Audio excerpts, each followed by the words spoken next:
Hello, lovelies. Welcome to the Fat Joy podcast, where we talk each week about how to flourish in an anti-fat world.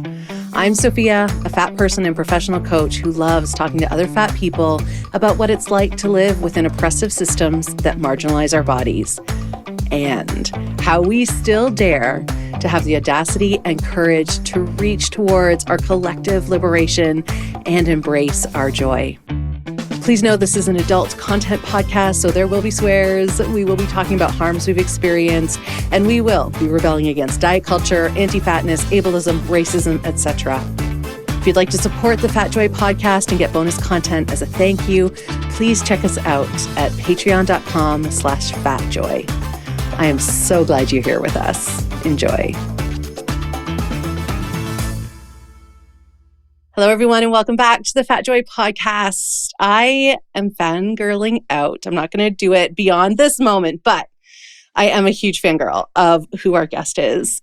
We have Regan Chastain, like the Ragen Chastain, on today. And let me tell you, Regan, I don't even think I told you this when we were talking before, but you have been one of the biggest influences for me. I told you I've been following you for years, but there were like 3 or 4 key people that allowed me, inspired me, gave me courage to begin a fat liberation journey, kind of like beyond body positivity and into, hang on, what does this really mean? The systemic implications of what I'm experiencing, what others experience. And you've been that for me for years. And I send everyone to your Hayes health sheets, which we will absolutely talk about. I'm like, no, that's wrong what the doctor said. Here's the sheet. And I know I'm not supposed to use it that way, but I do it anyway, because you're the reason I ask for bigger blood pressure cuffs every time I go to the doctor. And I lecture the technician saying, what are you trying to put on my wrist or on my arm right now? Do you think this is going to work? I'm very insufferable. Thank you very much for that. And your newsletter is incredible. I am a huge fan, and I'm so grateful that you're here with me to talk, here with all of us, and that everyone else gets to just partake in your wisdom as well. So thank you, Regan. Oh, thank you. Sorry, I'm tearing up a little bit. I'm so glad that I had a chance to support someone who's such a fierce advocate and activist. And I'm just really grateful to get to hang out today and talk with you. Just thank you. I get to hang out with you. Like, I'm just like, this is so cool. Super awesome. Yay.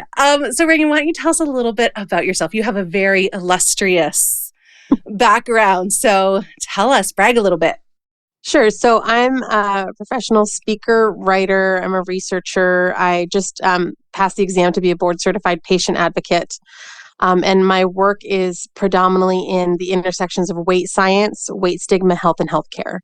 I also have a bunch of fitness certifications. I actually got my first fitness certification in 1996, just out of high school. And I was deeply entrenched in diet culture at that time. And so I think it's helpful because when I talk about things people are doing wrong and mistakes and harm that's being done, like I have done most of those things personally. And so I think it helps me relate and also, be relatable, in that it's not that I'm coming from a holier than thou place. I'm coming from, and I've been privileged enough to learn better. And I just want to share that with other folks. Oh, so good. And I also saw in the bio you sent over, and I think I remember reading this before, you hold the Guinness Book of World Records for about marathon running. Yeah, that's amazing to me. So I've always enjoyed doing fitnessy things, and I really want to be clear about this because there's this thing that we call the good fatty, bad fatty dichotomy, which is the idea that fat people who perform health to the satisfaction of those who are judging people, those people think that we should be treated better than other people. And I benefit from the privilege of that. And so I want to help kill it. So I want to be super clear that like participating in fitness does not make people better. I've done both. I can tell you for sure that watching a Netflix marathon and completing a marathon are morally equivalent activities. If you're slow enough, they're also both a way to spend an entire day and night. But yeah, so I have always enjoyed sort of fitnessy challenges. And so I do currently hold the Guinness World Record for heaviest cis woman to complete a marathon. Amazing. Wow. I'm so excited to dive into all the details of what we are trying to kill. But let's start with your relationship to the word fat. I super duper fully embrace the word fat to a degree where I am comfortable making other people uncomfortable by personally identifying as fat. And here's the thing, for me, it's a reclaiming term in a lot of ways, right? It's a way that my bullies know that they can't have my lunch money anymore, that they can't insult me by simply accurately describing my body. Mm-hmm. And then also, it's an important term for me because it doesn't medicalize or pathologize my body the way that the various O words do.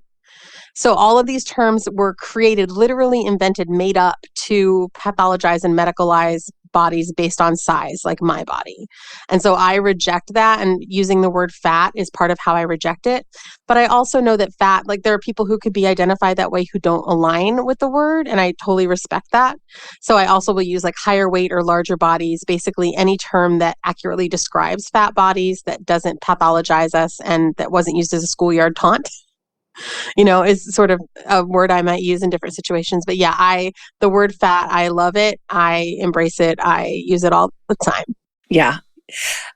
And I'm super curious, and maybe this is like these two questions tied together, because I'm very curious about if you have always embraced that word. And I'm also very curious about how you got into this work, how you got to be, you're a globally recognized person, speaker, writer, thinker on weight stigma. And I wonder, is there a connection between those two trajectories? I mean, maybe there's a lot of luck and privilege involved in it as well. I actually started my journey personally. I didn't know this was like back in maybe I think I started like looking into stuff in like 2004. And so there was a thriving community that I just didn't know anything about, right? People have been doing this work since long before I was born, and a lot of them with a lot less privilege than I have. But my background is research methods and statistics, and I'm a massive nerd. And so I had gone through a phase like I was trying to diet to lose weight and I was yo-yo dieting. And so I had first decided, all right, look, I'm going to separate this liking myself thing from this losing weight thing. Because like losing weight to like myself is not working out for me on a massive scale. Did you just come to that on your own? Because that's a huge step. I did. And again, tons of luck and privilege, but I was in a super strict, medically supervised diet and I had lost weight and now I was gaining it back. Yeah. And so it was this moment where I told them I wanted to quit and they were like, you can't quit. And I was like, no, I'm pretty sure I can. And so they brought me into this little room and this woman came in with a binder of pictures of like fat women just kind of hanging out and being fat. And she said, maybe you don't know it, but this is what you look like. And these women are going to die alone in front of the TV eating bonbons. And is that what you want for your life? And aren't you tired of hating your body? This was a medically supervised What the fuck? Oh my God. Yeah. So this is not okay in any way, but it for me was like this seminal moment of this work. Cause I was like, first of all, I look like these women. Like I thought I looked so much quote unquote worse than the women in the pictures. Then I was like, wait, I don't hate their bodies. So it was like that first inkling. And I grew up in rural America on cattle ranches, so I didn't know what a bomb was. So that part went over my head. Their whole plan backfired. I love it. But I was like, I'm tired of hating my body. Like I've been hating my body like it's a job and I'm not thinner or healthier or happy. Yeah, I'm tired of this. And so I like went and sat in my car for like an hour in the parking lot of this place, just trying to figure out like, what am I going to do? Like and at that time, all I had were lists of all the stuff I was going to do when I was thin. So like I separated this. So at the time, I think what really gave me the ability to do this was that I created this 2-part plan. So I was like, first, gonna learn to like myself. Second, gonna lose weight to be healthy. So by like just setting that aside for some later time, I gave myself all the space I needed to create a relationship with my body that was built on trust and respect and, all of these pieces. But then when I so I got to the second part of the plan, and with this big nerdness that I have and my background is in research methods and statistics, I was like, well, I'm just going to do a literature review. Oh. I was going to get all the studies because I had just done whatever diet a doctor told me to do. So I was like, I'm going to find the best diet through the research, and that's what I'm going to do. So that was my whole plan. And so I got through this research and I was like, what the actual fuck? Like I actually was I like all the feelings, disbelief, defensiveness, anger, I went and I did the whole review a second time. Oh my God. And I cannot stress enough, I was not in school. I was not getting credit for this. I had a regular corporate job. I didn't publish. And I did not understand at that time because social media wasn't big like it is now. Like I think I might have been on LiveJournal by then, right? But like there was nothing.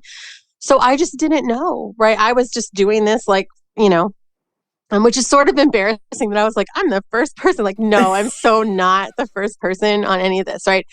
But yeah, so I was like, oh shit, like no, there's not a single study where more than a tiny fraction of people are actually succeeding long term. And so that got me to dig into like, well, what's happening here and how are we all fooled? And so I started my blog, Dances with Fat, with like in this personal journey, but mostly because I was competing in ballroom dance at the time. And a judge told me she couldn't stand to look at me because my dress showed my arms. And she told me several times, pinned up against an elevator, I couldn't stand to look at you. What?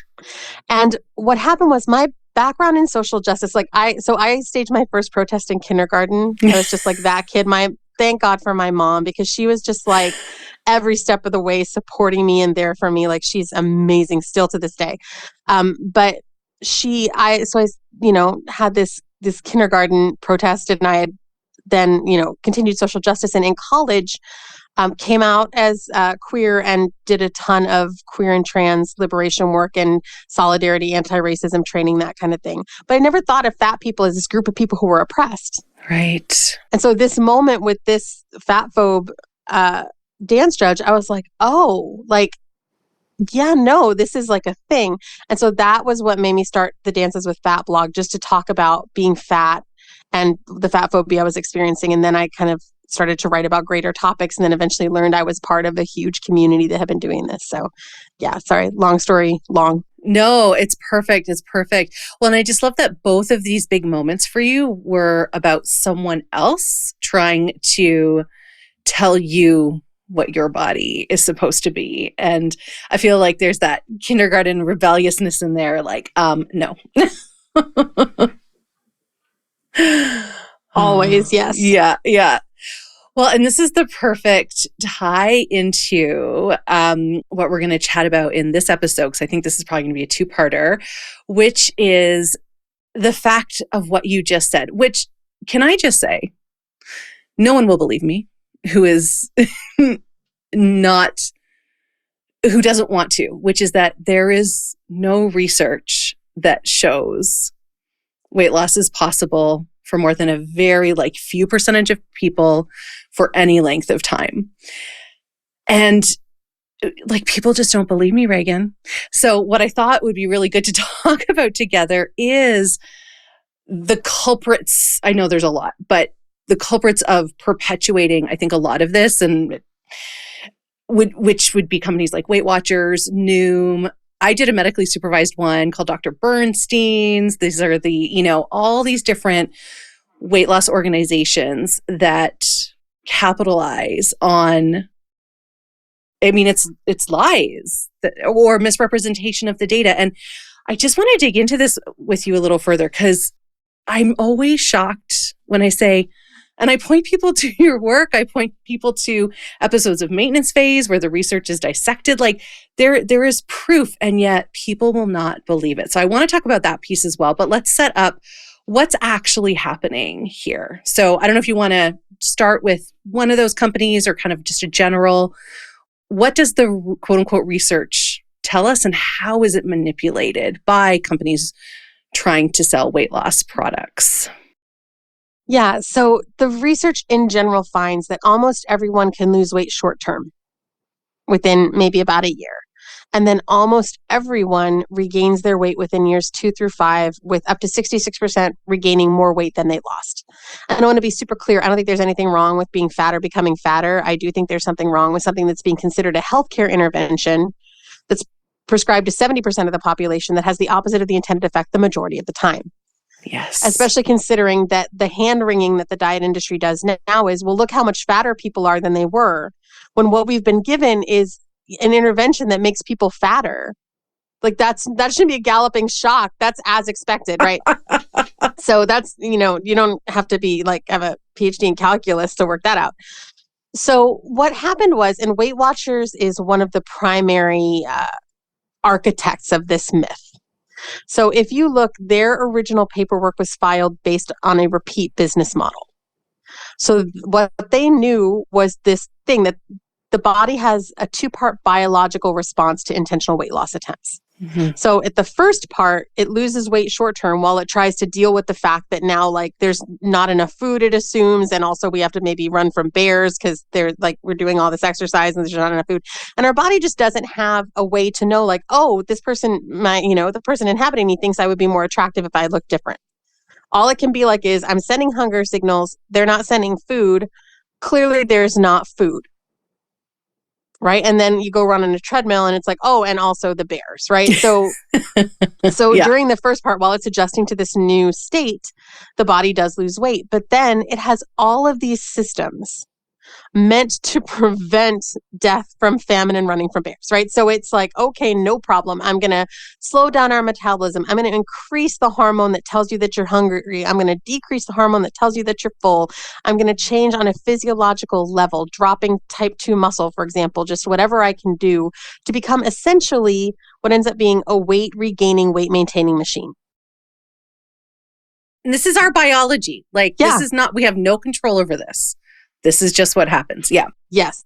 This is not about willpower. And studies show that this state continues for years after people stop dieting. Right. So and we're not sure how long-term studies don't exist, but for the first few years, it shows that this state continues. Right. So what Weight Watchers and other bastions of the diet industry did was take advantage of this by creating this repeat business model wherein they take credit for the first part of the biological response when people are losing the weight. And then they convince people and everyone else to blame themselves and to blame them. I'm the problem. It's me. To quote another little fat phobic moment we had recently in the media with Taylor Swift's video. But yeah, we're blamed. Yeah.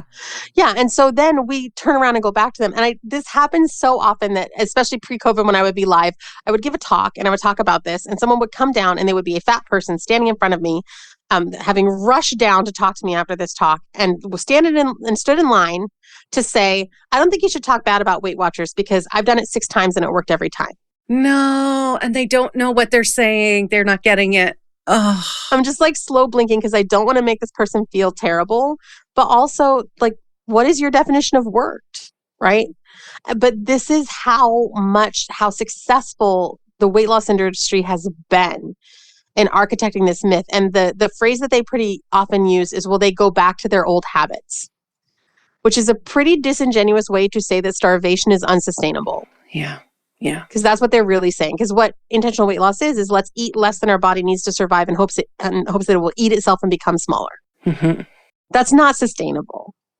So the idea old habits, meaning feeding your body enough food to do what you're asking it to do, that is a pretty disingenuous term, but it's how they have architected this and then, wheedled their way into science and medicine with research that is abhorrently bad. Fail freshman research methods bad, but that gets peer reviewed because everybody is under this same myth and everyone has been duped in this way. And then Noom, so Weight Watchers has been doing this for a long time. Yeah. Before we get to Noom, I just want to say one thing that I think you're actually really good at doing, and I just want to highlight for people listening, is that one of the things I love about your newsletter and a lot of work that you do is you investigate who did the quote unquote research that proves that, this weight loss intervention, quote unquote, works. And most of them are often paid by the company or the research has been sponsored or the beneficiary in some financial way. So there is no objectivity possible, which further clouds it.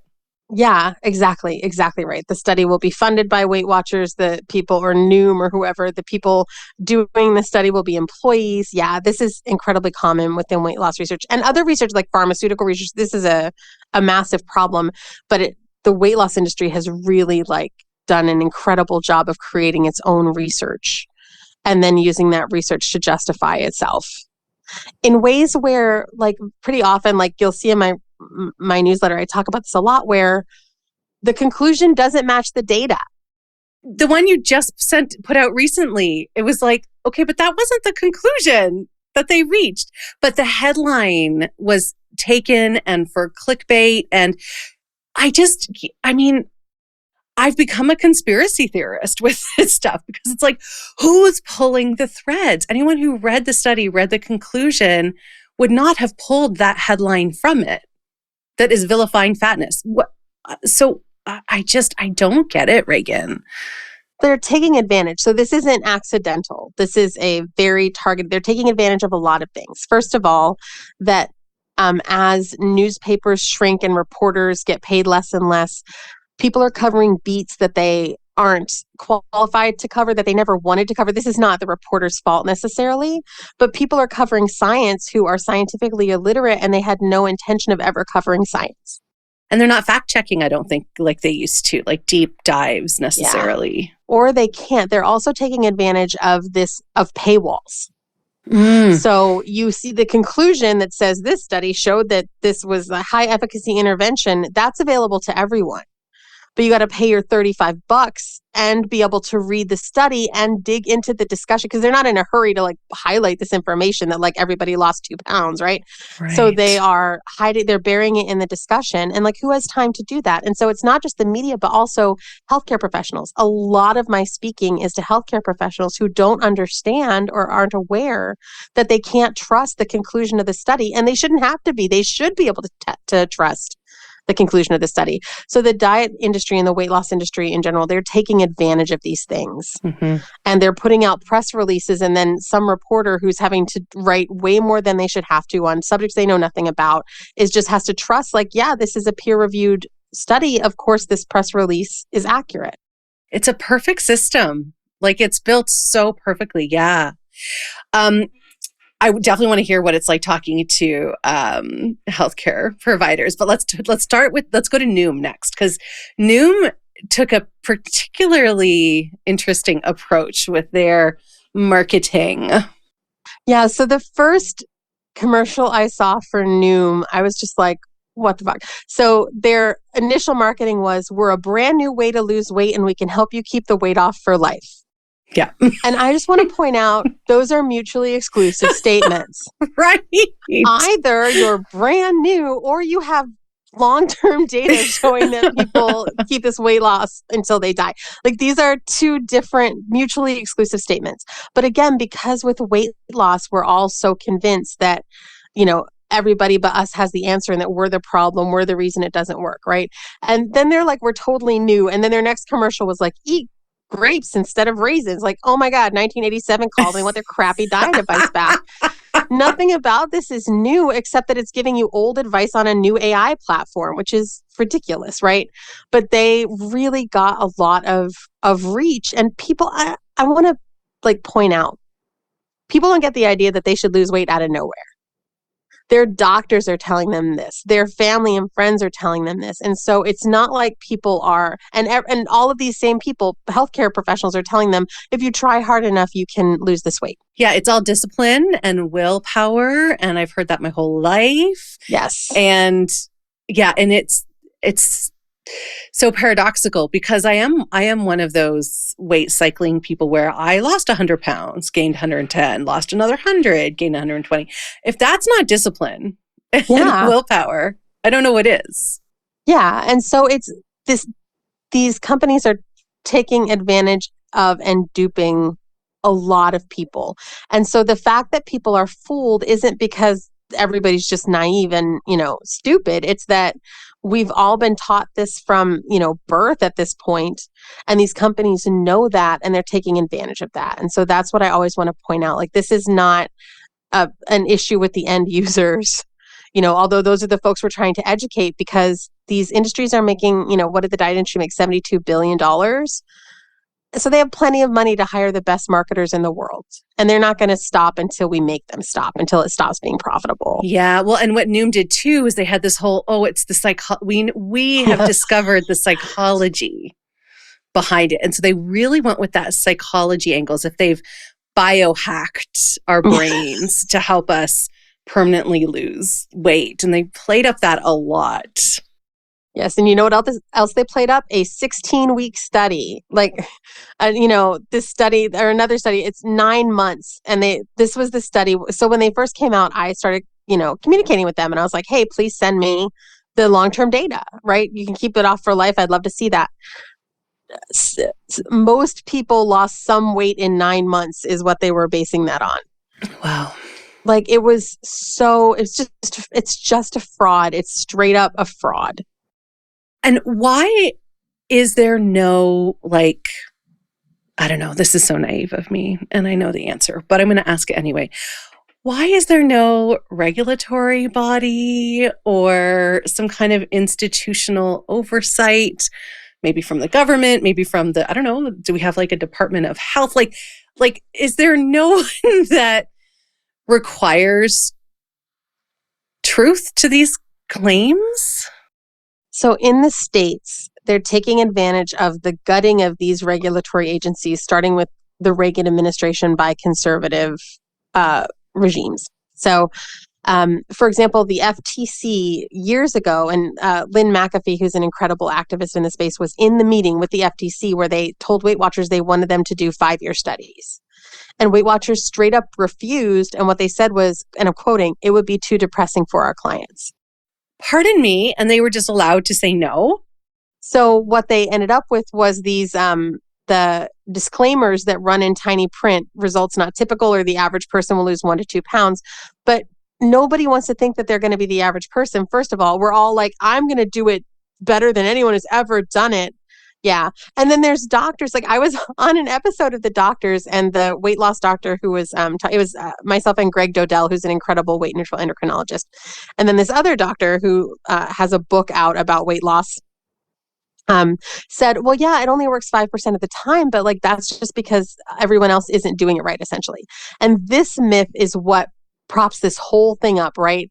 And I want to point out that in medical practice, and the data that goes back that shows a 95% failure rate goes back to Stunkert et al. In 1959, which looked at the previous 30 years of data. So data from the 1920s, a century of data now. So in medical practice, any kind of intervention, if there's a 95% failure rate for 100 years, you don't just keep prescribing that and say, well, do it harder. That's not right. Okay. And so medical school training, medical research, again, it's just all part of this huge system. Yeah. And you said you feel like a conspiracy theorist. It is you can't talk about this for very long without sounding like a tinfoil hat conspiracy theorist, because it is in many ways a real conspiracy. I think this is why people don't listen to me anymore who are not open and curious and interested in actually questioning their own beliefs, because it's no, but everyone knows fat is bad. Yeah. It's no, but actually, no. And then I sound like, oh, I'm the fat person saying, no, fat is fine. And I'm just making an excuse. I've had family members say to me, do you only do this work because you're fat? Yeah. And it's well, not only, I hope not, but I have a very vested interest in looking deeper and understanding the truth. And I can show you lots of research and people to follow if you want to learn more, but they don't. Yeah. And it's a way that traditionally any group that's being oppressed, their work against their oppression is disqualified by those who are benefiting from that oppression. Exactly. Yeah. Because that's the other big piece here. Right? Yeah. This is rooted in racism. This is absolutely systemic oppression.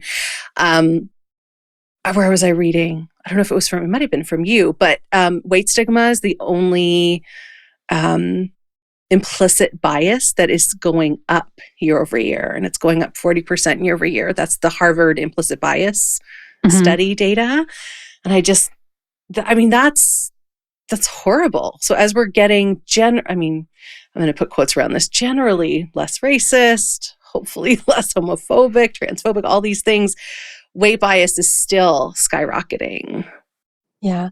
Yeah. And I don't know that we're actually getting less racist or homophobic, and so here's the thing, it's absolutely weight stigma in general, the BMI scale in specific, these are all rooted in and inextricable from racism. And I cannot recommend enough Dr. Sabrina String's Fearing the Black Body and Deshaun Harrison's Belly of the Beast to learn more about Yes. the ways that these things are rooted in racism, the ways that they continue to disproportionately impact those populations.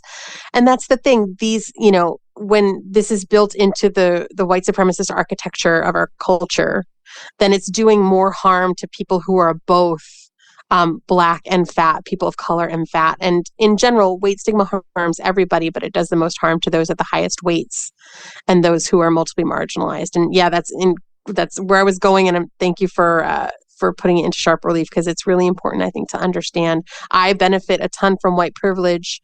And while I'm a large fat, I'm not what's considered a super fat. My partner is a super fat. And so while that doesn't give me more oppression, it does give me a view into like what that is like and the differences even in our experiences as a large fat and a super fat. So yeah, that's all super important. And it's, it's a part of the harm that these weight loss companies are doing. And it's part of the way that they profit is by really building on existing marginalizations. And then there are other ways that intersects. For example, a lot of gender affirmation procedures have BMI limits. So the healthcare is held hostage for a weight loss ransom. So there's a lot of ways that this intersects. Oh my gosh. Yeah. To say nothing of things like knee surgeries. And Right. Yeah.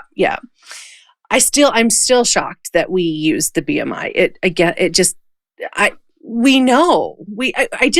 This is where I get so frustrated and angry, because I'm like, but we know better. Yeah. We know better. It's so clear, it's out there. And yet we keep allowing ourselves in general to believe that skinnier is better. There's morality applied to it. And I always think about the Hierarchy of Bodies by Sonia Renee Taylor, and how we're all just trying to get to the top of the ladder, which is where the thin, white, cis, heteronormative, like male is. And our proximity to that allows us more privilege. And and it's all such bullshit, Regan. And I just keep thinking, and I'm so glad you do this work. And I want to hear what it's like talking to weight loss practitioners, because I just feel like I started this podcast because I was like, I don't know what else to do. I just am going to take a megaphone and I'm just going to talk about it all and have people talk about it too. Because I feel so hopeless most of the time. Yeah. So you go in front of what I would say for a lot of fat people would be some of the most trauma-inducing, quote unquote, experts and care professionals, and you talk to them about this stuff. I am dying. I've always been dying to actually ask you this question. It's like, because my parents are in the medical profession, so I know what their reactions are, but like, what's it like going into a room full of doctors so steeped in the belief that fat is bad, and talking to them about this? What happens? What's that like for you? Do you get nervous? Like, give me the behind the scenes, Regan. I want to know. So part of the reason why I chose to focus on medical care is because it makes, I think, the most use of the privileges that I have, which include like the educational privilege, but also what I would call personality privilege. I am someone who, in moments of conflict, I become very calm, very clear-headed. All the information in my head is typically available to me. I don't tend to become emotional. And so I also want to point out that if people do respond to conflict with like becoming cloudy-headed and emotional and crying and screaming, that is so valid. Thank you for validating me. That is such a valid response to being mistreated. And what we have is a culture that doesn't privilege that response. And that's a problem. But because I happen to have that personality, and again, a ton of luck of the draw and privilege stuff, that's what I do. So I think that it's doing that part of the work helps me to utilize my privilege to the best advantage. So I like this. I feel like I have what I consider a dream job I wish didn't exist. Yes. Given what exists in the world, given the world we live in, this is what I want to be doing. But I would much rather live in a world without weight stigma, where I could be like a mediocre stand-up comedian somewhere. But this is a situation where, so when I go in, So when I started giving these talks in 2009. And again, I am absolutely not the only person doing these talks. There are people who've been doing it since before I was born. But I got into it in 2009, and I would talk about like patient engagement and people wanting, seeing their bodies as valid. And that was such a flop at that time. The Q&As were straight up hostile. Doctors screaming at me, No. Typically, one person with authority had invited me in and everyone else was forced to be there. Oh, those are the worst. We would do things like letting them wear jeans or feeding breakfast, just like whatever would kind of try to decrease hostility.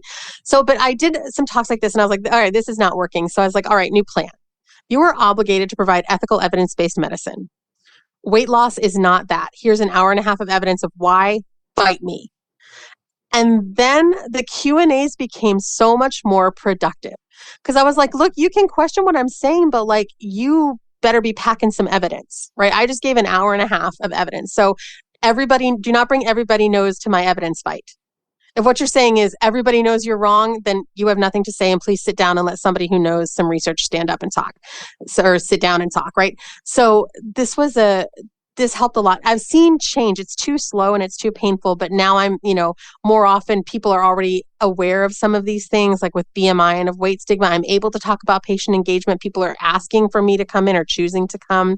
So I'm seeing things change, but it's been interesting. I once gave a presentation to several hundred childhood quote unquote obesity researchers. Oh, I can't. I just got goosebumps. No, and it was gross. Such because I take a hard line. Right. So I do a lot of work where I'm like politely asking people if they wouldn't mind not oppressing us so much. And I don't apologize for that. I think harm reduction is an important part of the work.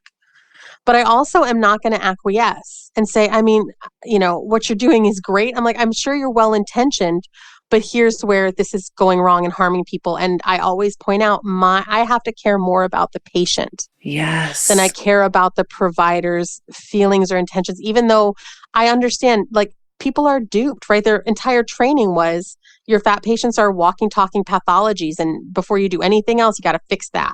And you can, right? You're empowered. Everybody who tries hard enough loses weight. People are duped. And I do come with compassion for that because I've also, not as a medical professional, but as a fitness professional, certainly was duped by that and certainly did plenty of harm from the stage with my little Madonna mic, right?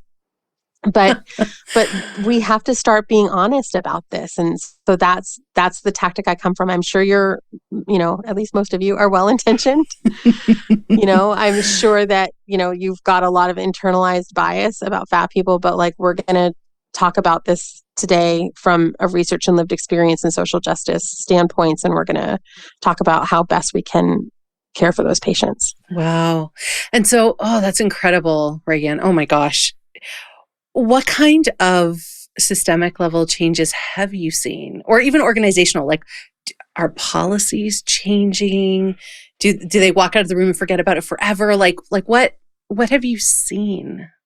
Give us some hope, Regan. Yeah, no. So this is the thing. And one of the things that's difficult about all kinds of activism, I think, is that you are never in control of the outcome. And you may never know the outcome. And so as an activist, I consider doing the work to be the success, the victory. Otherwise, I would pack it all in, right? Because I can never know. I talked to 1,300 people. I have no idea what happens with those people. So I have to be being here and doing this, that was the victory. And then, and I'm not the only, again, there's so many people doing this. So when you're an activist, you don't have to feel like it's all on your shoulders. Right. All we can do is what we can do with the privilege and leverage and power that we have. And then, let go of the outcome to the extent. Right. But I do see, I have seen some really cool things. I once had a doctor contact me 6 months-ish after the talk and say, I was so mad during your talk. And he said, I know you said that doctors have a hard time learning from people who aren't doctors. And he said, I don't know if you were talking to me, but I do know you were talking about me now. But he was like, I really want to talk more about, he's like, I'm not convinced, but I want to talk more. And so he brought me on as a consultant to his practice. And then within a period of months and now years, he has moved to a fully weight neutral practice. Oh, right. So there's one dude. What a gift for all his patients. Oh my gosh. And that's the thing that, one of the things that's lucky for me about working with healthcare providers is for each person who I change their behavior even just a little bit, right? They're still coming from a weight loss perspective, but they've decreased their weight stigma. There's some harm reduction there. And I think that's important too as activists that we remind ourselves, like, because it can be easy to be like, harm reduction is not enough and a little bit of change is not enough. And that's true. And the people who are still have the most harm are still the most marginalized people. And so it's never enough. That's the reality of what we do, but it's something. And I think we have to hold on to that, or like we just can't go on. Yeah, I'm so glad you said that, because that is always, I'm just a baby activist. I'm just getting my feet under me with this work in an activist-y kind of way. And that I mostly just feel helpless a lot, hopeless. Yeah. But when you said it that way, like, this conversation is the work. I won't know the impact. See, that's the problem too. I really like to know. Yeah. I want to control the impact. I want to know exactly. But I really love that you said that. And I find a real comfort in that. And I imagine a lot of people listening will as well. Like, it's that we have to just, and then there's a big trust there too. Just trusting that gets to count. Yeah. Did some of this tie into, you said you recently have become a patient advocate. Is that connected to this work? I actually don't really know what a patient advocate is. Could you tell me a little bit about that? Yeah, so there's lots of different ways to be a patient advocate, but essentially it is a person who works with the patient and or their family through the medical process. So there are patient advocates who are experts at billing. There are patient advocates who are experts at end of life care. So it's someone who helps you navigate the system essentially and has the patient's interest is their primary goal. Oh, that's amazing, because it's a very hard system to navigate. Yeah. So is your focus weight related? So I've done advocacy just as a lay person, for a long time, for friends, for family, for people who came and asked for help. And so when I found out that there was a board certification for it, I just wanted to kind of have that as something that I studied for and achieved and had that certification to make sure that I'm keeping up with my education, that I know that I'm, using best practices, that kind of thing. And also to just, to have that certification to say like, yeah, I, did the work, took the test, did the thing.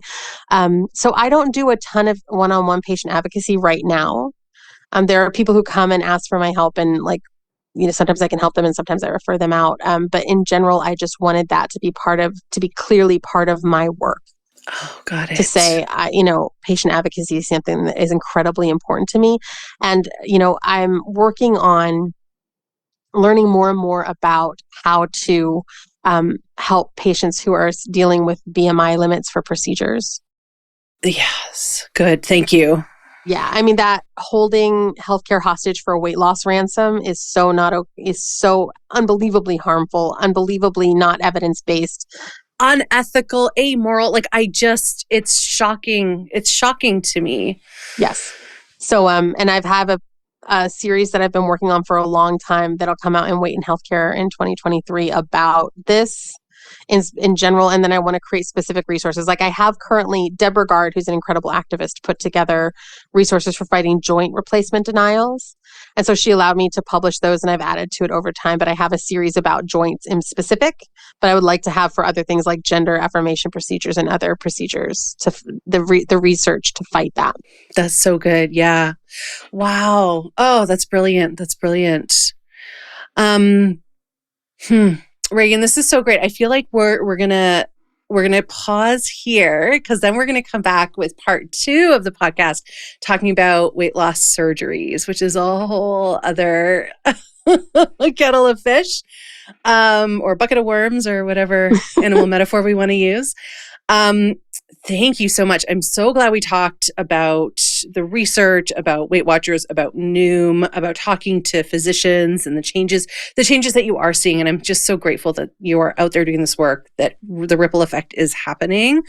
I'm going to also post in the show notes links to Fearing the Black Body and Belly of the Beast, just in case anyone doesn't know those resources.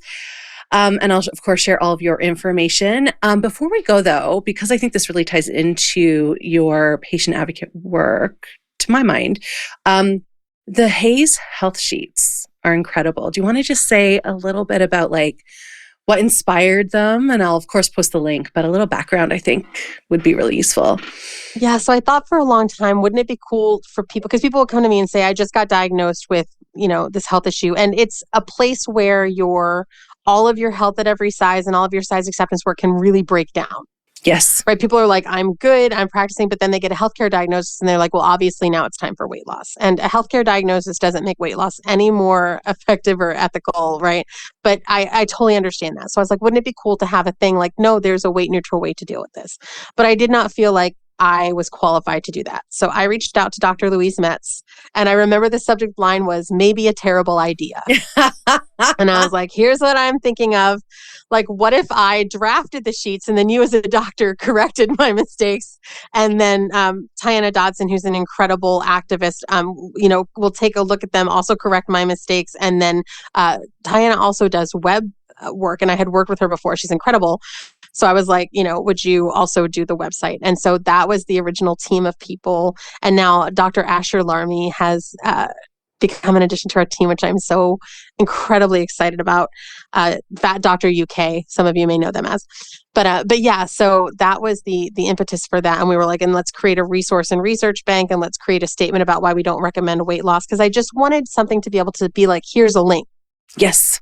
Instead of like disparate advice or copy pasting something, like here's a link. And so, yeah, it's a project I'm really proud of, and I'm incredibly grateful to have been able to work with such a great team and be part of that team. So yeah. Yeah, it's so good. I mean, I used it for, like I mentioned, the blood pressure cuff. I used it for when I had an ultrasound, because I've got endometriosis, so I'm having a lot of pelvic ultrasounds over the last couple of years. And they're like, oh, you might have fatty liver and you should. And then the doctor was like, just, do you eat sardines? And I was like, no. It was just one of those moments where you're like, do you know anything? Do I know anything? Does anyone know anything? What is happening? What is happening? Oh my gosh. And then at one point, I think my blood pressure was high before I started using the proper blood pressure cuff. So I was looking up that. A friend of mine was like, oh, I apparently have high cholesterol. I was like, go check out the Hayes House sheets. So it is such a beautiful way, because you're right. When there is a diagnosis, suddenly now there's fear. And it's so easy. I've even felt it where I'm just like, oh, is this the time then when I have to do this thing that I know does not work, that I know I cannot do sustainably because I have spent 3 decades trying? Is this the time? Like, the fear really gets in there and messes with your brain and your heart. And I find those sheets just such an amazing touchstone, and it allows me to reconnect to my body and to figure out, okay, these are the questions I'm going to ask. This is how I'm going to go in. I just feel it's like a life raft, and like being equipped in a different way, and like returning the agency back to me as the patient, so that I don't have white coat syndrome where I just mindlessly follow what the doctor says. Right. And I know it does that for lots of people because I've referred them to lots of people. So they're such a great resource. Thank you so much. And again, it's a full team effort, and I'm just super grateful. Oh, thank you everybody on that team. Yeah. Beautiful. All right, Regan. Thank you. And I'm excited to talk to you about weight loss surgery next time. See you next time. Thank you so much. Before we go, I'd like to read a poem, because poetry can reach our hearts in a different way. Poems can have us feel in a different way. And that's what this podcast is all about: expanding our hearts, deepening our empathy, and inviting in joy. So each week, you get a new poem.